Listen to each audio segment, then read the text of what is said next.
Today we're going to look at some application problems that involve solving logarithmic equations. So before we get started on that, I just want to review some of the solution techniques we used in 7.1 to solve logarithmic equations. So let's take a look at this first problem. We have the natural log of x is equal to -2. So the easiest thing to do here is just to rewrite the logarithm in exponential form, right? This means e to the -2 is equal to x, all right? So x is equal to, we could rewrite this as x is equal to e to the -2, or we could rewrite it as 1 over e squared. Same thing, okay? And that's our answer because e is just a number. And so we could put that in your, you could put that into your calculator and get a decimal answer, but this is the exact answer, so that's fine.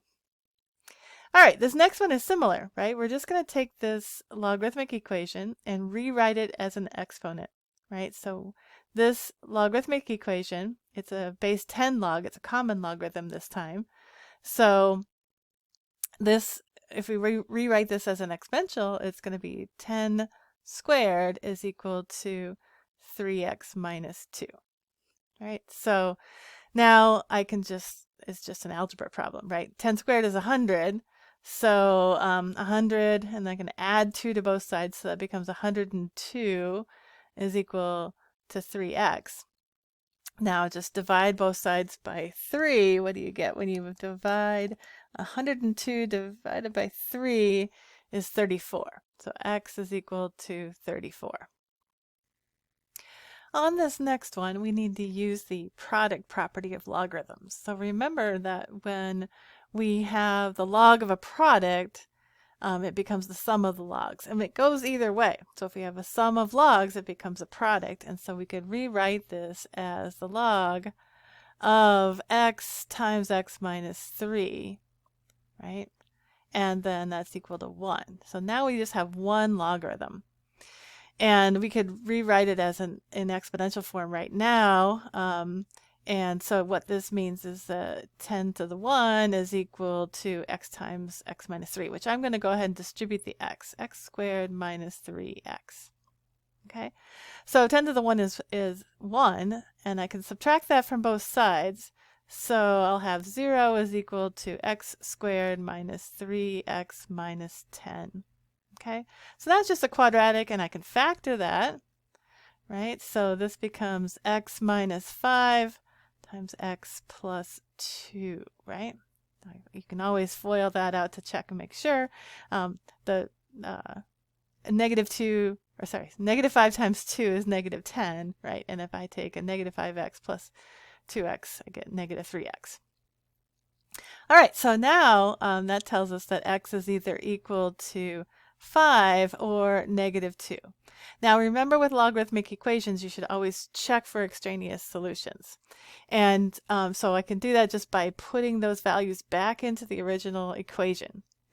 And you can see 5 would be fine, right? If I put it, x equals 5 in, I have the log of 2 plus the log of 5 is equal to 1. Okay, so I can take the log of 2 and the log of 5. But if I put in a negative 2, then I'm going to have a log of negative 5 and a log of negative 2, and that, I can't do that. So, right, there's no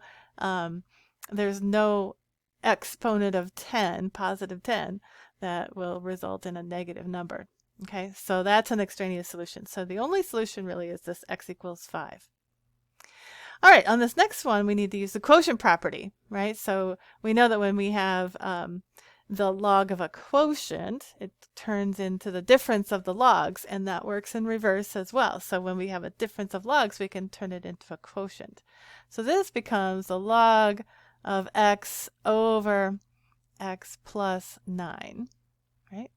And then that's equal to negative 1. Now we just have one logarithm, and we can rewrite this in exponential form. So this becomes 10 to the negative 1 is equal to x over x plus 9. All right, now it's just algebra. Now 10 to the negative 1 is 1/10, right? This is equal to 1/10. All right, so I can cross multiply and I'll end up with x plus 9 is equal to 10x. All right, I'm going to subtract x from both sides and I get 9 is equal to 9x, which means that x is equal to 1. All right, so always check it, put it back in, see if it makes sense. I get the log of 1 and then the log of 10, and so that works. So that looks good. All right, so I'll meet you in the next video and we'll start looking at some applications of logarithms.